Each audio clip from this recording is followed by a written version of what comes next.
जय गुरु जी, संगत जी। नवरात्रि चल रही हैं एंड कल माता रानी की अष्टमी है, कन्या पूजन है। तो मैं इसी से रिलेटेड एक सत्संग शेयर कर रही हूँ। ये लास्ट नवरात्रों की बात है। मैं मेरा बड़ी मंदिर जाने का प्रोग्राम बना। बड़ा मंदिर मेरी सिस्टर के घर से हाफ एन आवर का रास्ता है बाई कार। तो शी स्टेज इन फरीदाबाद। तो मैं जैसे ही अपनी सिस्टर के घर पहुंची, इससे पहले मैं बताती हूँ कि मेरी सिस्टर जो है वो 2013 से गुरुजी से जुड़े हुए हैं। मेरी सिस्टर की गुरुजी के लिए बहुत प्रेमा भक्ति है, लेकिन इसके साथ साथ वो माता रानी की भी बहुत भगत है। मैं भी पहले शिव और शक्ति की आराधना करती थी, लेकिन जब से महाराज ने हाथ पकड़ा, तो मेरा धीरे धीरे मतलब सभी से मैंने जो भी मैं करती थी पूजा पाठ सब छोड़ दिया। अब सिर्फ गुरुजी का ही हर समय ध्यान रहता है। आई थिंक ये गुरुजी ये अपने अपने भाव पर डिपेंड करता है। आई थिंक मैं माथा सबके आगे टेकती हूँ, लेकिन जो मेरा फुल सरेंडर है वो गुरुजी के साथ है। तो ऐसे ही मैं अपनी सिस्टर के घर पहुंची, तो उन्होंने नया घर शिफ्ट किया था एंड नया मंदिर वगैरह भी उनके घर में बना था। तो मेरी सिस्टर मुझे बहुत चाव से वो ले गई दिखाने कि चल मैं तुम्हें दिखाती हूँ मैंने माता रानी की कितनी प्यारी मूर्ति नई बनवाई है। और उसके लिए तुम्हें पता है मैंने नए कपड़े बनवाए हैं, एक छोटी सी चेन गोल्ड की बनवाई है। तो बहुत ही मतलब बहुत चाव से वो मुझे वो दिखा रही थी। और मुझे लग रहा था कि अंदर से मुझे फील हो रहा था कि यार मैं तो कुछ भी नहीं करती, माता का ये तो मेरी सिस्टर तो बहुत मतलब प्रेमा भक्ति है इसकी। तो अंदर ही अंदर मुझे लग रहा था। फिर मैंने कहा नहीं, मेरा तो जो गुरुजी के साथ वो है, तो मतलब मैंने माता रानी से कहा कि माता रानी मैं भी आपको करती हूँ, लेकिन मेरा जो भाव मेरा गुरुजी के साथ ही कनेक्टेड है।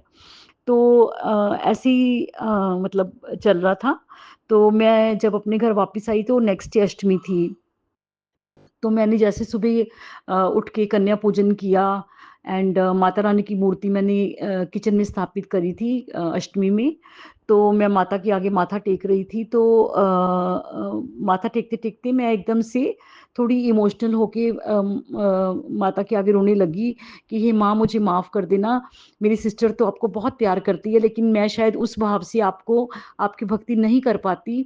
तो क्योंकि मेरी आस्था मेरे गुरुजी में है, तो माता रानी मैं आपसे सिर्फ अपने गुरुजी की भक्ति मांगती हूँ। बट मुझे माफ कर देना, आप सब जानते हो मेरे भीतर की बात। तो ऐसे चल रहा था मेरे भीतर। तो मैं संगत जी जैसे ही माता को मैंने माथा टेका कन्या पूजन के लिए, मेरी कंजकें आगे पड़ी थी। तो उसी समय मेरी पूरी किचन में महाराज की फ्रेग्रेंस फैल गई। तो मैं एकदम से हैरान, मुझे लगा कि कहीं कोई किसी ने अगरबत्ती तो नहीं जलाई, लेकिन वो महाराज की ही फ्रेग्रेंस थी। और मतलब मैं बहुत खुश हो गई। मुझे लगा कि मालिक ने इस चीज़ को, मेरे भाव को जो है उस पे स्टैंप लगा दी। कि और मुझे यही अंदर से एक टेलीपैथी से मुझे एक वो मैसेज मिला कि सबना विच तू वर्तदा साहा, सब तुझे ध्यावे दिन रात। कि गुरु जी के अंदर ही सभी सभी देवी देवता गुरु जी के अंदर ही तो हैं। तो ये भाव मेरे मन में आया और मैं बहुत खुश हो गई। मैंने खुशी खुशी कन्या पूजन किया। उसके बाद मैं बहुत थक गई थी, तो मैं अपने रूम में आके थोड़ी देर के लिए मैं रेस्ट करने लेट गई। संगत जी ये हुआ इसके एग्जैक्ट एक डेढ़ घंटे बाद मेरी जो स्वीपर आती, मतलब काम वाली जो सफाई करने आती है, मेरी नेपालन लेडी है, वो भी गुरुजी को मानती है। मेरे घर में जितने इम्प्लॉयज हैं वो सब गुरुजी को मानते हैं। तो एकदम से मैं लेटी हुई थी, तो मेरे को एकदम से जोर के चिल्लाने की आवाज आई।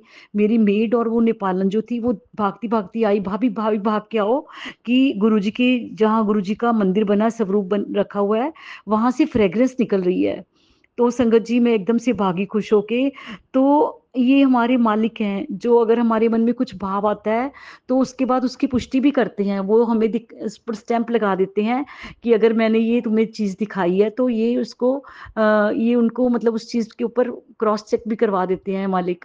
तो ये देखिए संगत जी, ये एक महाशिव की, रब के सिवा ये कौन कर सकता है। तो सब यही इसी के साथ ही मैं अपने सत्संग को विराम देती हूँ। Thank you Guru ji.